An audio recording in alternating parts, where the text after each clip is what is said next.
understand what we actually do. So in 2023, when I was an ODM-nominated member of Parliament of the National Assembly, we opposed the Finance Act 2023. That this actually led to protests that saw a number of Kenyans lose lives and also led to the disruption of businesses. Come 2024, the demonstrations against the Finance Bill 2024, which was largely led by the Gen Zs, resulted in the additional loss of lives as well as destruction of businesses. The 2024 Gen Z initiated demonstrations brought to the fore the import of value and principle-driven governance. This call for value-driven governance is not new, as we have outlined these values in Article 10 of the Constitution of Kenya 2010. It's in the backdrop of these circumstances that I took office after being appointed by His Excellency the President, William Samoei Ruto, and expected that as I took oath of office in August 2024, to be exact on August 8th, I embraced the need to promote social justice and accountability as key underlying principles and values that guide and drive my work. As I commenced my tour of duty, which I did immediately as Cabinet Secretary, National Treasury and Economic Planning, I was alive to the fact that a number of factors had contributed to the economic situation in which the country found itself. Something that I need to say that when I was coming to this office, I did not come to an office where I didn't know the challenges that were confronting me. I have engaged as a member of the Budget and Appropriation Committee, the longest serving in the history of Parliament of Kenya. For 15 years, I interacted a lot with our budgeting process and what happens in the Treasury. So I was very much alive and aware of what was awaiting me. Of note, among the factors that contributed to our current economic situation is COVID-19, the war in Ukraine or Eastern Europe, the war now and in Middle East, climate impact, among others. We had drought and then later delivery to Kenyans. And these are ease tax burden in the people, promote accountability by debunking the public debt burden, improve support to the education sector, among others. So working towards easing the tax burden, my approach was as follows. The realities of economic state as the country finds itself in necessarily require that in order to ease the tax burden on Kenyans, it is imperative that the government broadens the tax base. The reality is that even as we consider new taxes, there are a number of taxable areas that currently we have not been targeting. The under-taxation that presents can be seen in areas such as VAT, rent income, where instead of collecting 100 billion, we are only collecting 17 billion. And then PIT. PIT is personal income tax.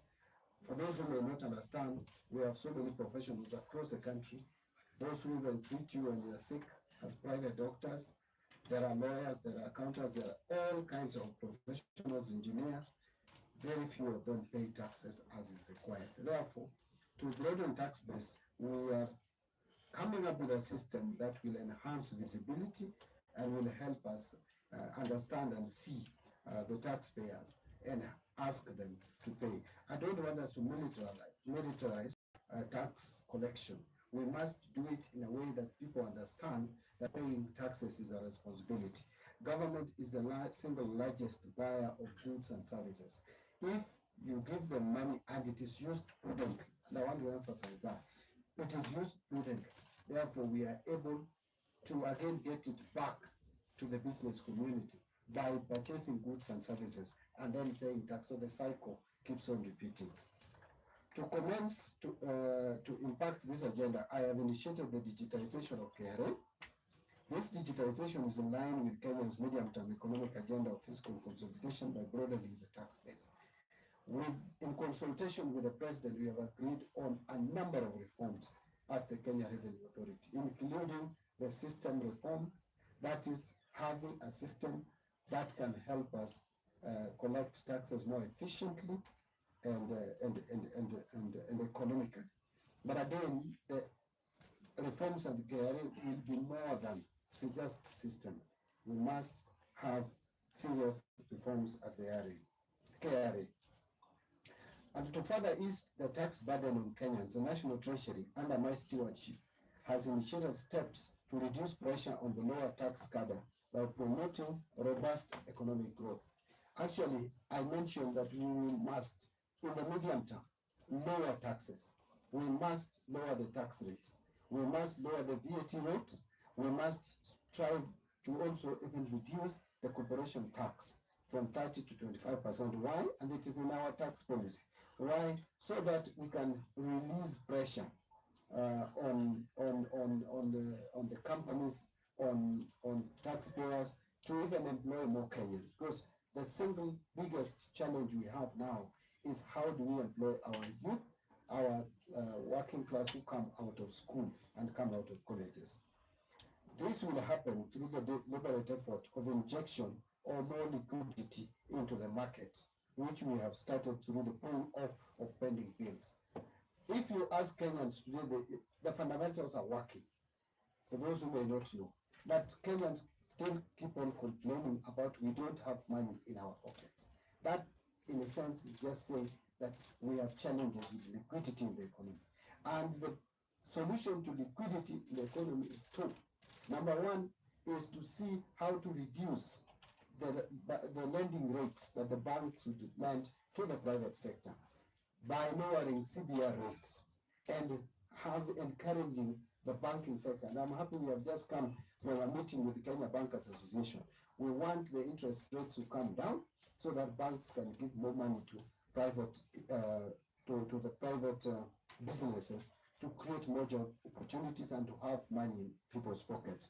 The second one, to deal with the liquidity challenges, is to pay pending bills so that there is money in circulation. That is why people don't feel the money in their pockets.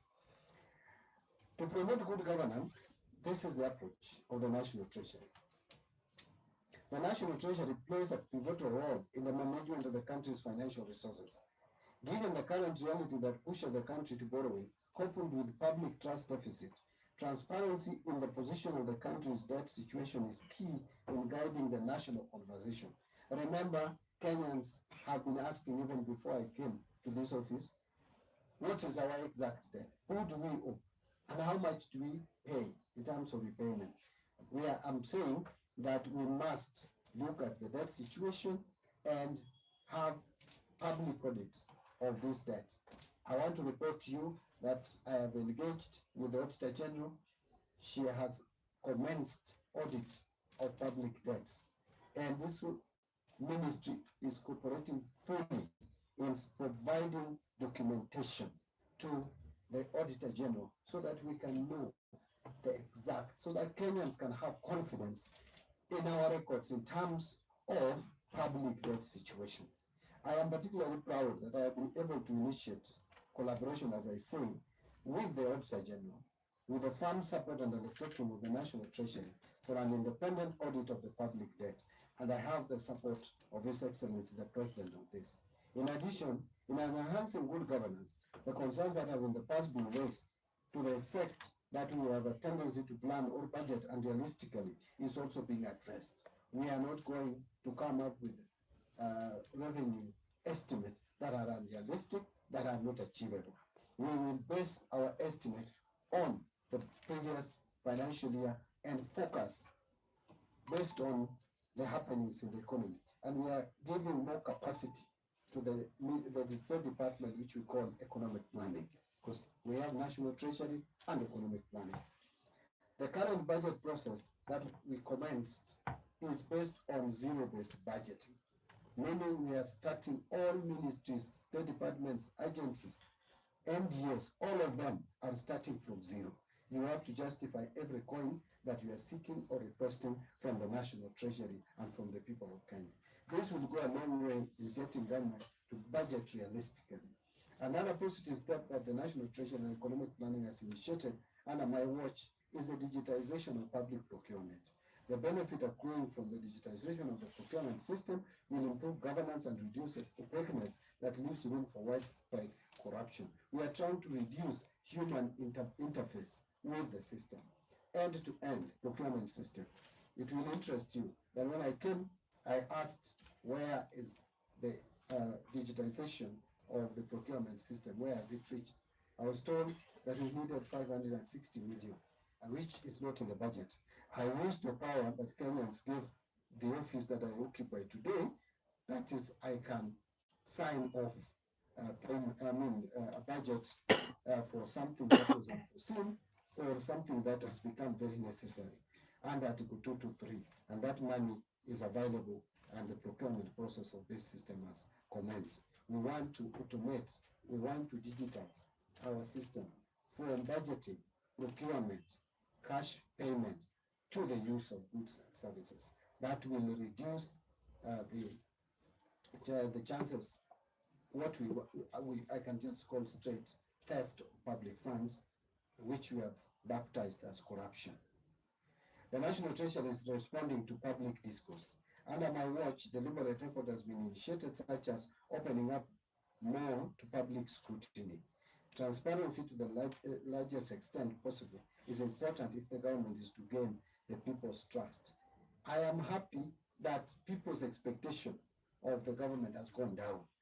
You know, if you are dealing with a system where people have very high expectation, and that is the challenge that I think Kenya Kwanza faced, that they came into office with a lot of expectations.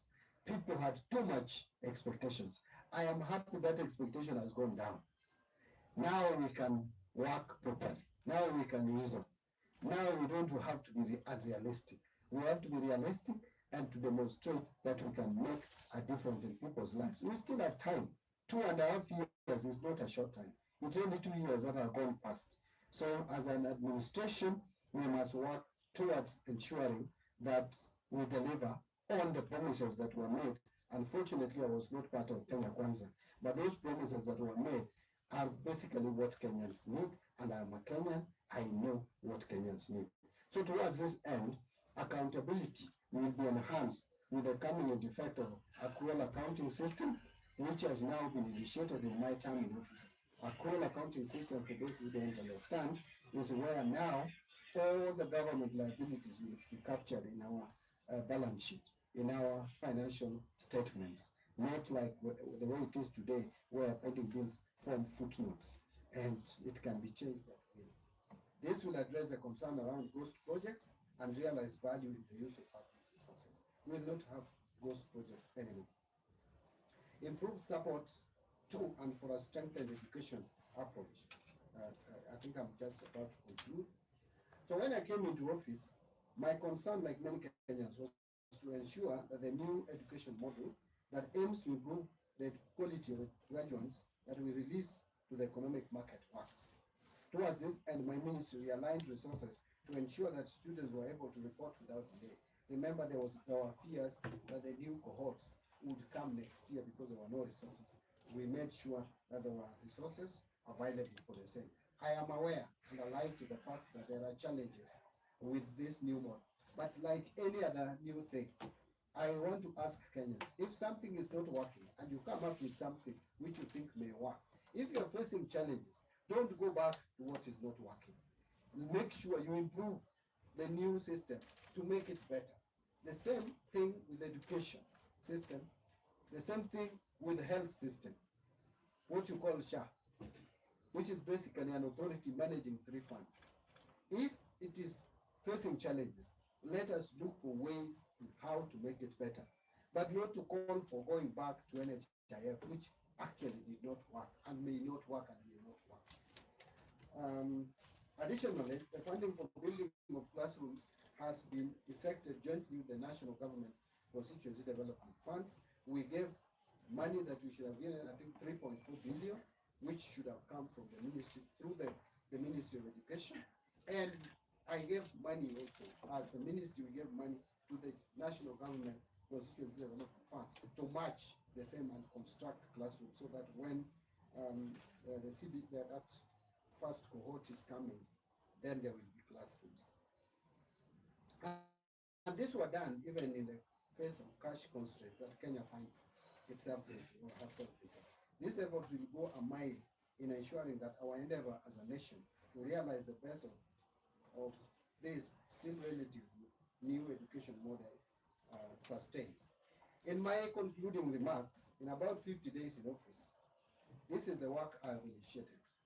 A clear indication that in line with the President's call to listen to the people and respond to their concerns in such a sustainable and realistic manner, I intend to not only deliver to Kenyans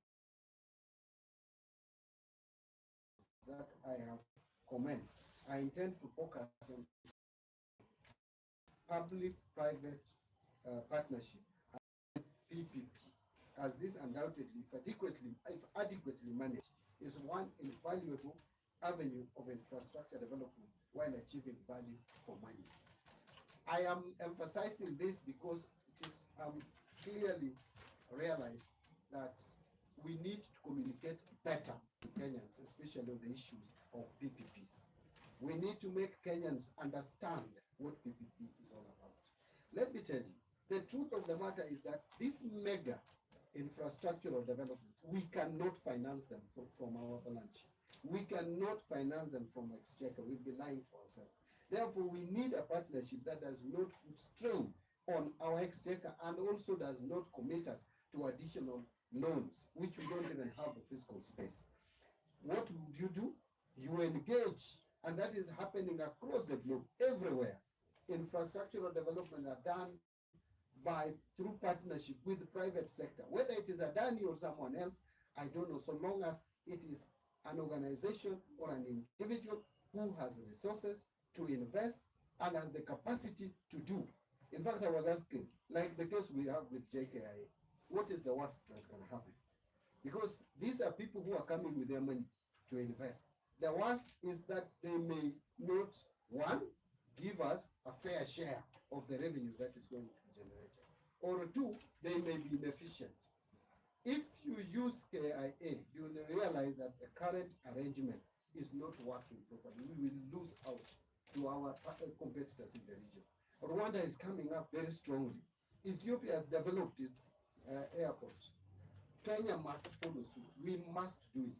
Whether it is Adani, I don't know, but we must do it and do it urgently. What we need to do is just to take care of public interests. Make sure that anyone we are allowing to come and invest in this country invests in a manner that also supports and is in the public interest of Kenya. That we are not going to have Kenyans lose jobs if they were working with Kenya Airport Authority. That is what my PPP committee chaired by my PS, Chris Kito, must ensure. If you look at the Adani thing, there are about 22 clauses, provisions in that in the process of negotiating. Things that need to be done.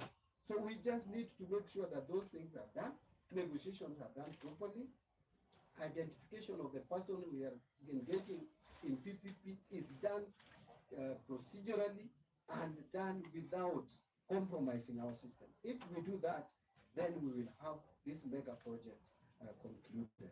We intend to have not less than 5 projects done through PPP in this coming financial year. So that is what we need to do in many sectors. And it doesn't have to be one individual.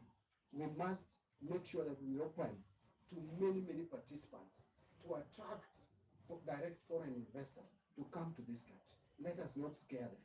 Let us make sure they come in a procedural, in a coordinated manner to invest their resources in our projects which will help the economy of this country grow. I also intend to strengthen our national economic planning, as I say, so that we have a better grasp on our future as a nation through a planned economy. What I am saying here, ladies and gentlemen, is this simple. We have economic and planning department. How does the work of economic and planning department feed into our budgets? That is one thing that we must do. I am strengthening economic planning department. In fact, we have already agreed on a process to strengthen economic planning, have clear plans for the country, whether it is based on manifesto of the ruling political party or based on Vision 2030, there should be a plan. That plan should feed into public investment management, PIM, which then would feed into our budget, so that we don't just budget. I walk to Kiabu and then I meet people, or the president meets people, and I tell him this road is inatusumbua sana. Then the next thing we will do that road. So we bring it to the budget. The road may be good, but is it the best? Is it the priority? So we must have a system of planning. Finally, I plan to strengthen the capacity of the National Treasury and economic planning to better absorb donor-funded government project heads, so as to free up much-needed resources to realization of the development agenda. If I have done analysis, I've done assessment of our public debt management office, which is in charge of external resource mobilization and is in charge of donor-funded projects. There are a lot of challenges, beginning with the National Treasury to the state departments that are implementing the project, such that you find that absorption of the donor-funded project is very low. A number of reasons contribute to that we must deal with. One of the reasons is lack of counterpart funding. I will make sure that only projects which have counterpart funding are included in our budget. Then the second problem is reporting, the reporting challenges. We must work on the reporting which we give to the donors so that they can release and free the funds. The danger is if we don't absorb these resources, we end up paying commitment fees on the same. And at times, you find a project has already begun and money is not being released by donors. Then you end up paying more to the contractor through raising of interest and penalties, which now come to the National Treasury to pay, because that was not part of the contract as agreed with the donors. Thank you very much. I just wanted to brief you. I don't know whether, in terms of interest to the economy, it's simple. Our economy is growing at above average in this sub-Saharan region. It is 3.7 in the sub-Saharan region. That is the average growth. While the economy is growing at an average of 3.2%, our economy is growing at above 5%. So we are above average. In terms of inflation, we have contained inflation to 3.6%. Even with the now fuel prices coming down, that inflation rate may even go down. And we are harvesting at the moment. So the food prices may not rise. So our inflation is down. Our reserves, very healthy. We have over 4 months cover of imports in terms of reserves. Our currency has stabilized at around 129, 130 per dollar. We have balance of trade showing positivity, meaning we are exporting more than we used to export. So what is it that is not working? What is not working, I have mentioned interest rates, and I have also mentioned money in the economy, liquidity. We will deal with that, and therefore I want to be very clear that if we sort out that, to me, I think we'll have made serious progress in addressing the needs of Kenyans. Do you have some questions? Maybe 2, 3, 4. Who is helping me? Or you want me to note? I'm a better friend here. So, yeah, now how do we start? Can I start from this? Let me start with the lady. Thank you so much, Waziri. My name is Linda Koske from K24 TV. 2 questions for me. The first one, earlier on, as you're seeking clarity on the status of public debt, because you said it's in progress. And earlier on, you mentioned about the pending bills and what awaits is the verification process. What are the timelines? What timelines are we looking at here? Also, you've talked about the Adani deal. Positively about it. What stage are we so far? What stage is it at the Adani deal? I don't know why it was named Adani deal. But it's a Adani project. All right. Yes. Waziri, my name is Vincent Afande for Radio City. You didn't touch on the status of the developed units. From July, they were complaining that there is no funds released to them. I just want to know the status of so far. Have you sent them their revenues to settle their bills and next. Yeah. Thank you. Next, I'll take, do I take like 5? Then let me go this side and your hand is up. Yeah, thank you. My name is Duncan. I'm with Reuters. First of all, the $1.5 billion loan from the UAE, can you give us some more details around it? What is the tenure? What kind of a transaction is it? When do you expect the process to be completed? The next quick question is the IMF disbursement. When do you expect the second one? And are you going to combine the 7th and 8th review? Very finally, that audit of national debt, we've seen in other economies when it happens, it leads to some sort of restructuring. What can we expect as an outcome of this particular exercise that you're carrying on here?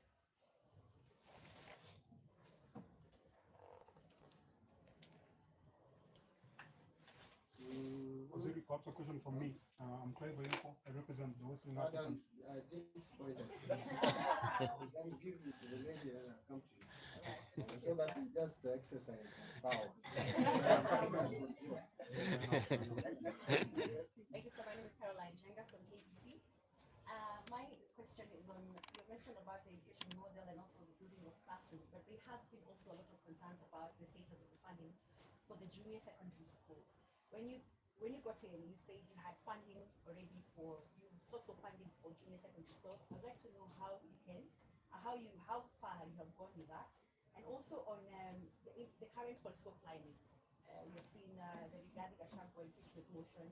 How is that affecting the investors' confidence in the country?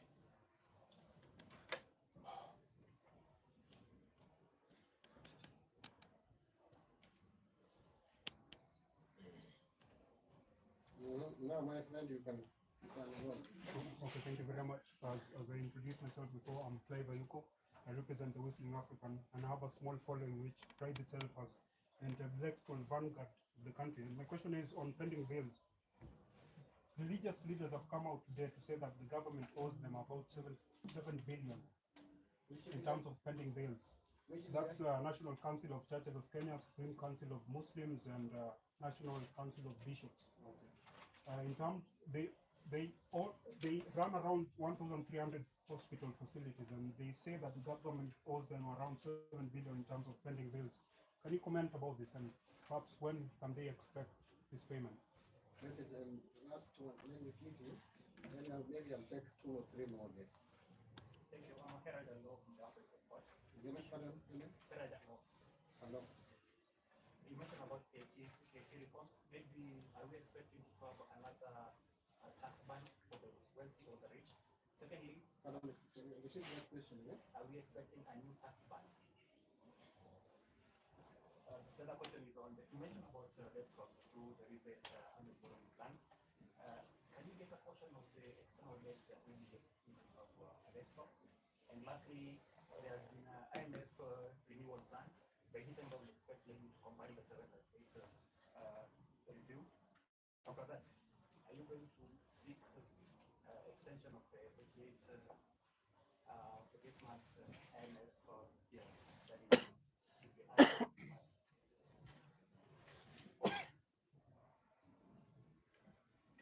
Okay.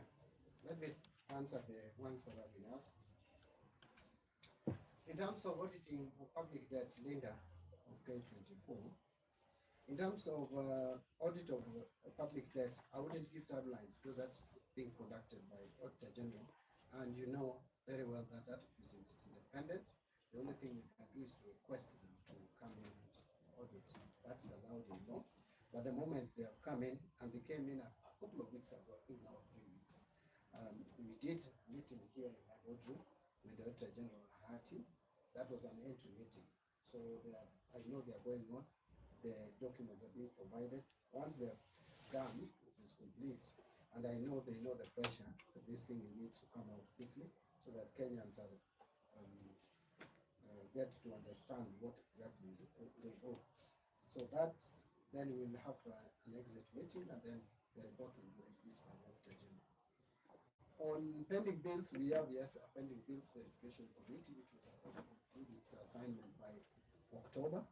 They have requested for extension to March, but I'm asking them to give us a preliminary report. Because again, we don't want the committee to be there in perpetuity. but we may give them one extension to April, to March. After that, I don't think we'll give any more extension. And again, we need an interim report just to see how far we are going with verification of the pending bills. Those which have been verified, we can move ahead if we have allocation and offset, we pay some. Because we wanted these bills to be verified so that we pay them. On the issue of Adani, the courts have stopped any movement or any process. If we are talking about the project of JKI, and since there is an order, I think everything stopped.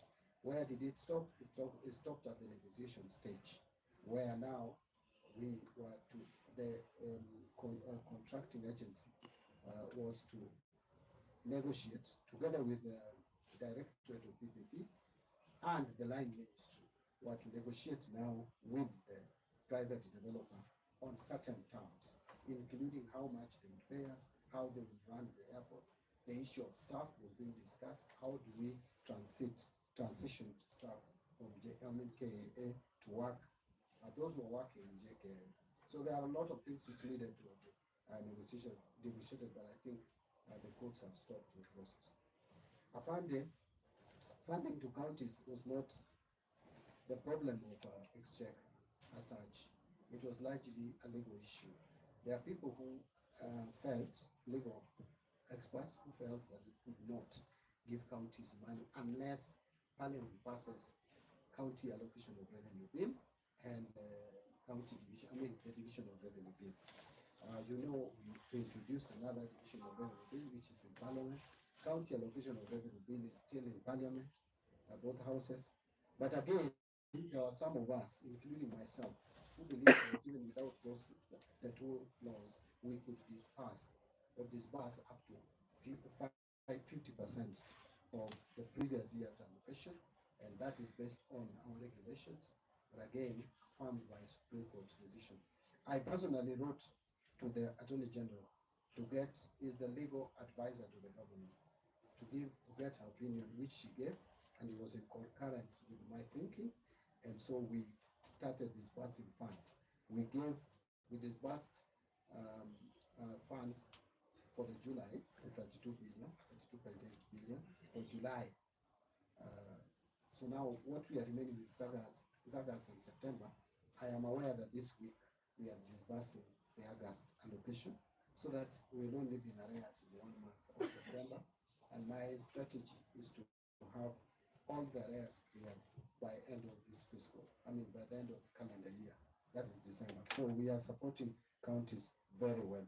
I have committed to supporting counties. On Duncan's question of Reuters, you've asked about the UAE loan. Yes, we have this loan in process.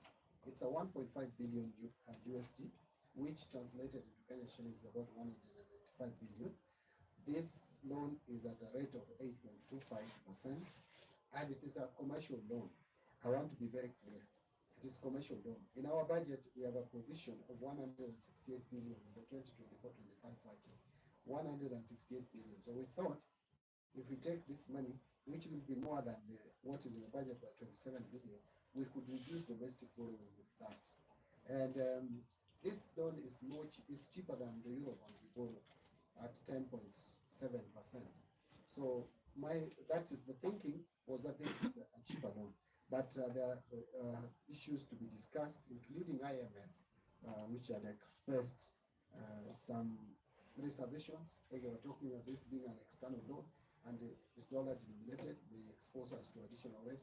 But we are telling them commercial loans, we would still get in dollar denomination or euro denomination.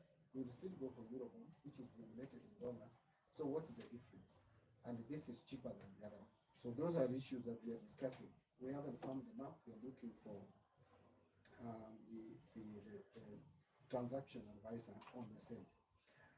On the IMF, I think we have tenure? about 7 years. Sorry? 7 years. Okay. Yeah. Now on IMF,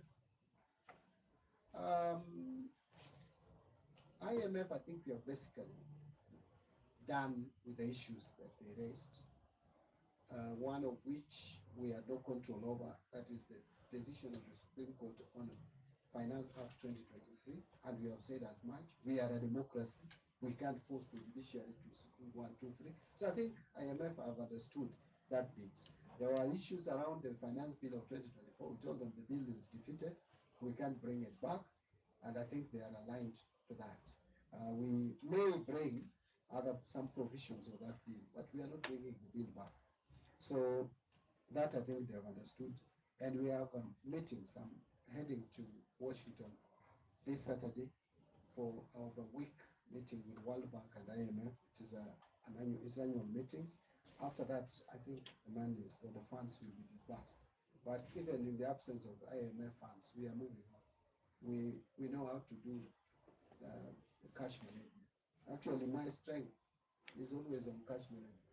So we will not have problems. So don't worry about us not meeting our obligations. We will. Possible extension. I don't think we can sever our links. We'll make a decision as a country. Actually, Friday we have a meeting. What would be the reason of severing our links with the IMF? And if they're giving us concessionary loans, yeah, to support our budget, we'll still work with them. The only thing is that we must be realistic. I completely believe that some of the targets that were set with IMF were unrealistic. You can't come from 5.2 fiscal deficit to GDP, 5.2, then you go to 3.8.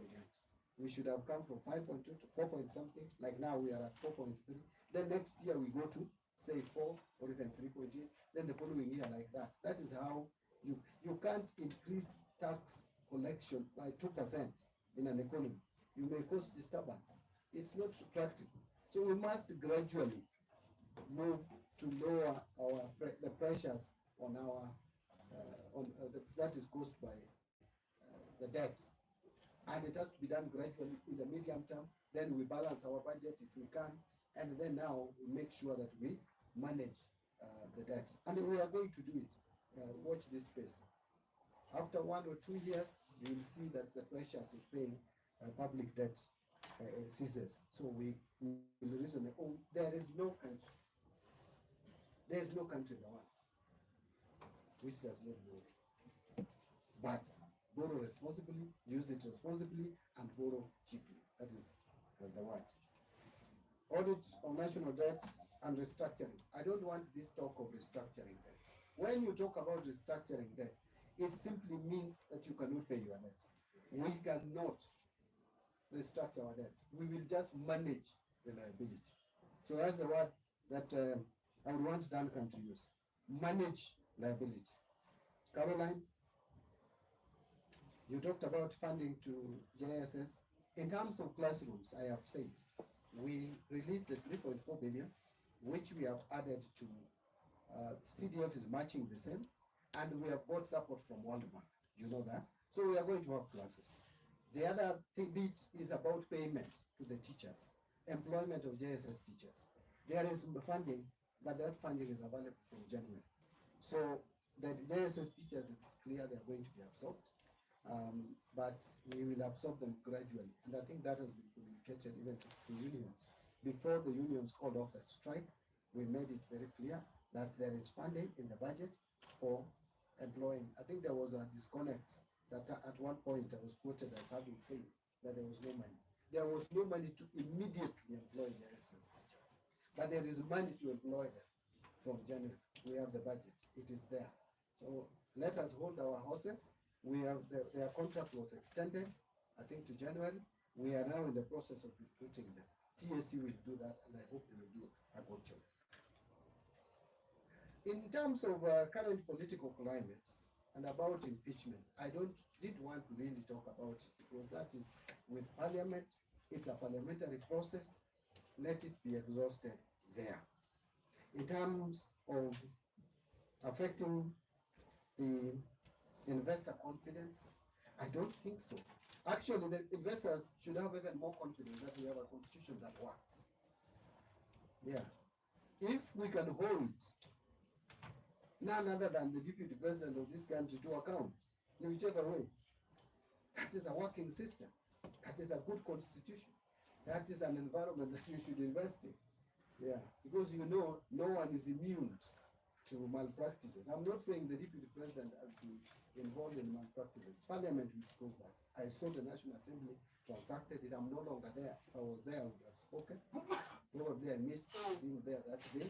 But the bottom line is there is an institution called Parliament that is dealing with this. In the event that someone is aggrieved, then we have a judicial process. So to me, I think it should just give investors confidence that we are in a country that works, that the constitution works, that our laws are working. On pending bills, this is something I have talked about. We are going to address pending bills across the board. Even if we don't have enough resources, we will prorate. We'll look for a way of ensuring at least if you are owed, let's say 6 billion, if we give you 2 billion, you can make some progress in terms of financing your business. And then we have a system, a plan to pay your bill until it is clear. Those with small bills, we should be able to clear. So let the verification committee finish its work and then give us a report and we'll pay, including the religious leaders. But I think the money owed to religious leaders is owed by NHIF. If that is the case, there is a way we are dealing with NHIF aside from what is going on with the pending bills committee. There are, HIF 30 billion, or is owed about 30 billion by government. We are working on how to settle that. Of course, that has become a liability of SHA because they have taken assets and liabilities from NHIF. Mr. Lowe asked about a new tax band. I'm trying to understand what exactly you meant here, but for the rich, I don't think any expansion of tax band, any change in the tax band should be to give Kenyans more money in their pockets, not to take away money. So under my watch at the Treasury, I am not going to propose or to bring any proposal which would reduce money from the pocket of Kenyans. Whichever way, whether you are the smallest person or the biggest, the highest earner, we need that money to come back to the economy to buy goods and services so that we can have economic progress. On that swap, we are, this is mostly initiated by the development partners. So when they initiate that they want swap some debts, we will deal with it as and when they come. We haven't put these debts, condensed them to see which one should be replaced and which one should be continued. The debts of their conditionalities, that part of the money that is saved is maybe put under to support, to help get food to some Kenyans or to address climatic change.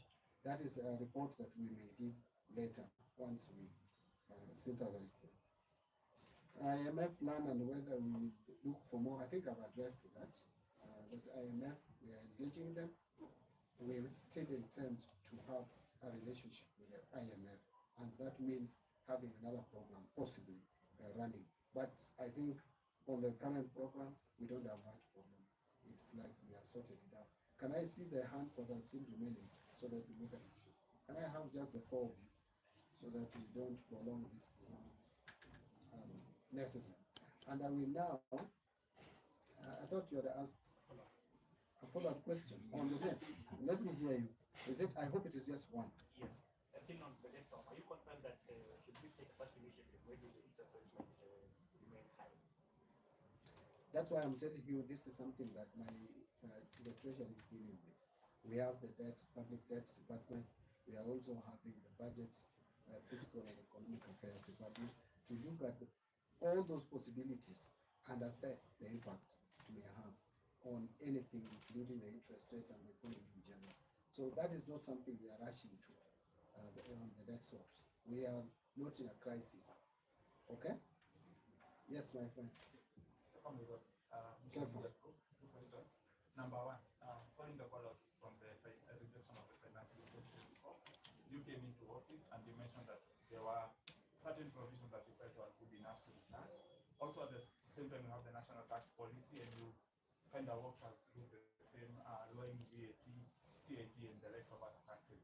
What's the scope for a tax laws amendment bill within this financial year? And if so, which are the first initial targets you have in terms of cuts or changes that you bring for the financial year? That's My second question is on the annual borrowing plan. Externally, we've not seen a lot around liability management. I think domestic we have two switch bonds planned November and March next year. In terms of externally, what are the targets you might have, and where does the 1.5 billion US dollar loan from the UAE fit in terms of what we need to be addressing specifically around your external borrowing plan? Thank you.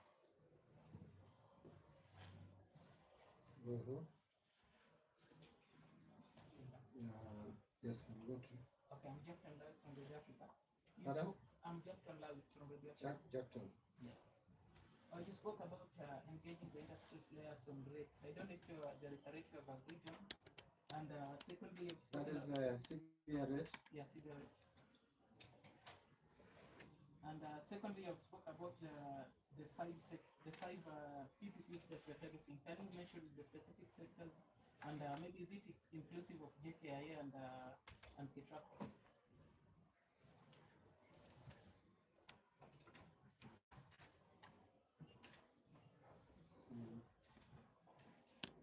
PPP again. You put it down again. Yes. Thank you, Waziri. My name is Weder Mbadi from Inoro TV. Pardon? Weder Mbadi from Inoro TV. Can you tell us in nominal terms maybe how much the current administration has borrowed in the couple of years and maybe how it has been used? Thank you.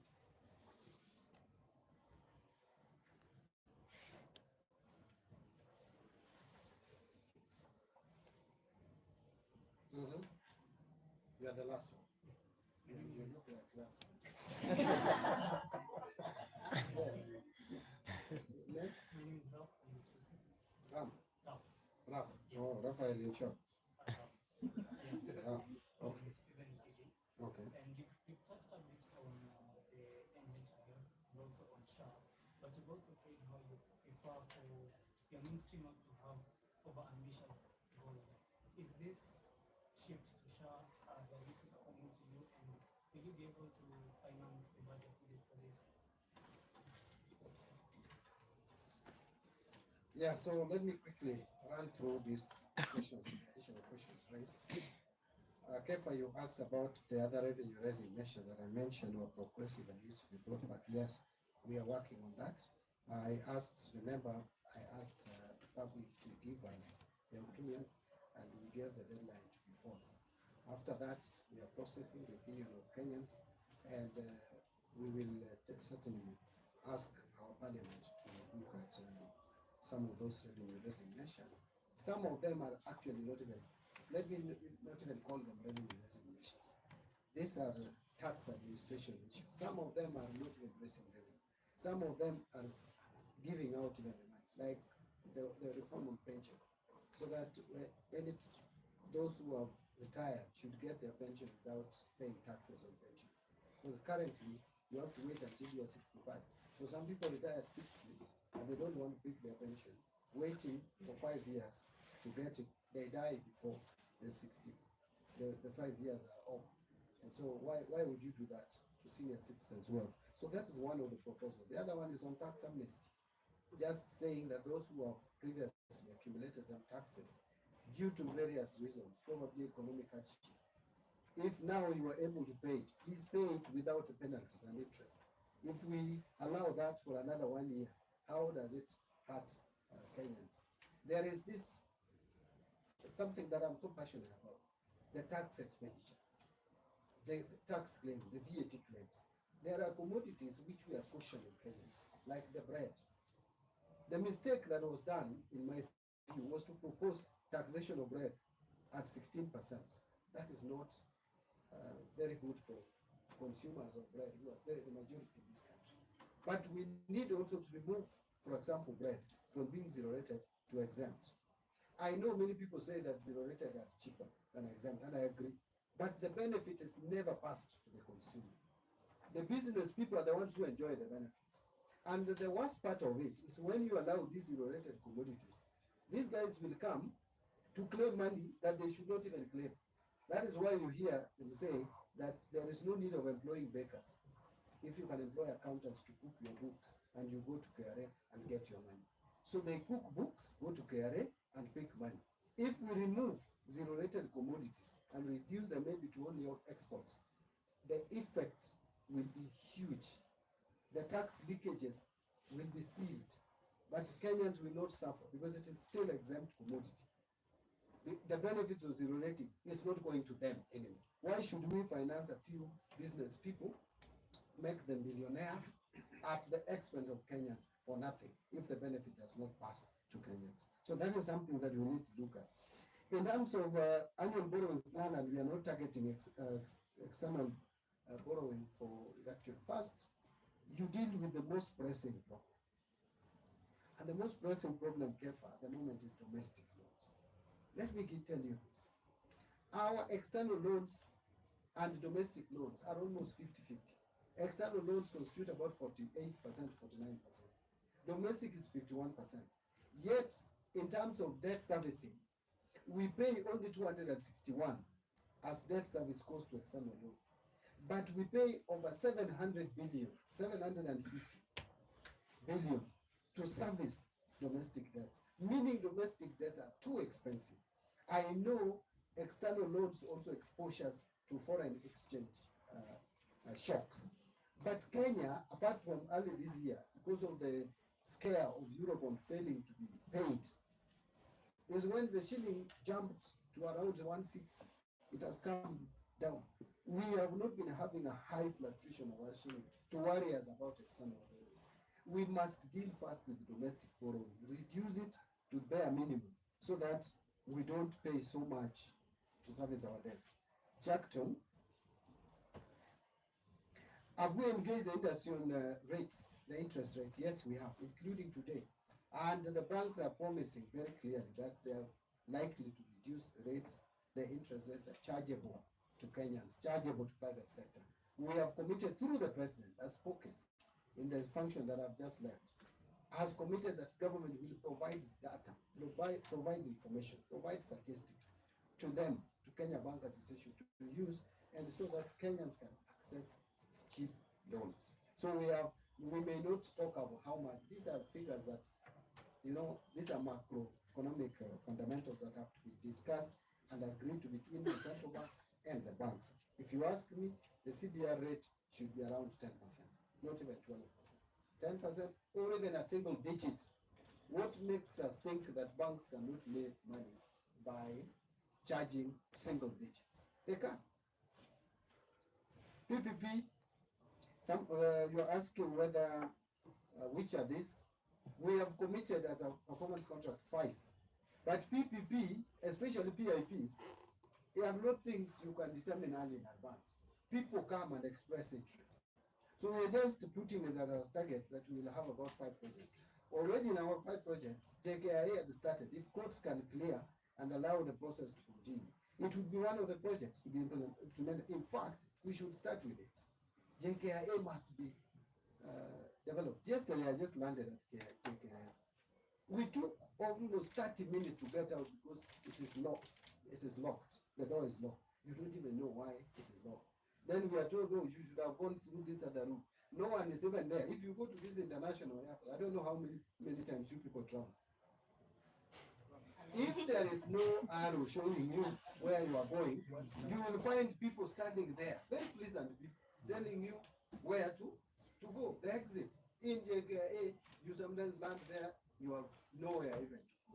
That is management problem. Something needs to be done about JKA. Let us face it. That airport is too old for Kenya. It is even a shame for an economy like Kenya to continue having JKA. And then the Kenyans, when you tell them PPP, they think you are selling. And then they come and tell you, you are selling your airport. How do you sell that thing? How can we take that airport? Yeah? It's a concession. If it is not that windy, let us get someone else to do it. But it should be done, if you ask me. And you people must support that. Otherwise, we will lag behind Uganda, even Tanzania. We will even be, our airport, Zanzibar can develop the airport and become better than Kenya. To be shameful. How much has been borrowed by Kenya Kwanza and its youth? And now broad-based. What I know is that when President Uhuru Kenyatta left office, our debt level was about 8.7 trillion. Now the debt stock is about 10.8 trillion. That quickly tells you it's about 2 trillion. Now that is not money borrowed in full. We have also had foreign exchange fluctuations, which has affected the amount a little bit. But that is the region. If I've answered you, Waithera, I hope I've answered. Finally, whether SHA is too ambitious, I don't think so. I think SHA is fairly ambitious, but it is necessary. We must provide help. Just like Obamacare in America was resisted by Republicans. So SHA may be resisted, but my view is let us discuss SHA objectively, look at the loopholes, what are the challenges, deal with those challenges, but have something that will make sure that someone in the village who could not afford medication can afford. Those of us who have been in politics, and I think even you guys, because you earn something and people know in the village, the biggest challenge you have in the village, apart from school fees, is usually medical bills. My idea has been detained, where, my what, let us lower this by shielding each other, coming together, making a contribution, and using that money prudently. The problem we have had is not using money prudently. That is what you should be challenging me on. Mbadi as the one in charge of National Treasury, which is in charge of ensuring that we have systems that helps in public finance management. Make sure that that is done. Challenge the Auditor General, challenge DCI, EACC, all the bodies, Parliament, which are supposed to hold these institutions to account, to hold SHA to account. It's a new authority. Let us support it, but let us tell them anyone who is found misusing resources that we allocate, we will allocate resources. They may not be enough. Resources will never be enough, especially medication. Even those of us with very good medical skill, at times you find yourself going for excursion because maybe something has come to your family, like cancer, diseases that are very difficult to treat and very expensive. So medical, you cannot say comfortably that now we have enough resources to cater for medical. We are reducing pressure on individual Kenyans in terms of financing the medical services. By bringing Kenyans together, those of us who can earn salary, we are putting more money now into that scheme. Those who cannot, they bring the little that they can. And we pull together, it's an insurance. That is why it is called Osborne Insurance Scheme or Fund, SHIF. It is an insurance.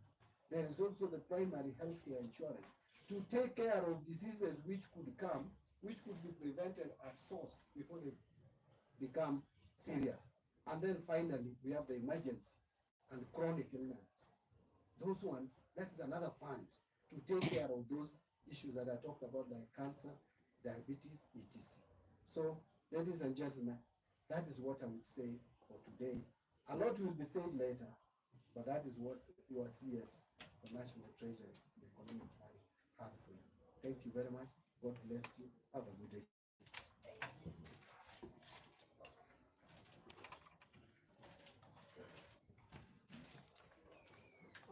Asanteni sana. Yes. Yeah, we forget.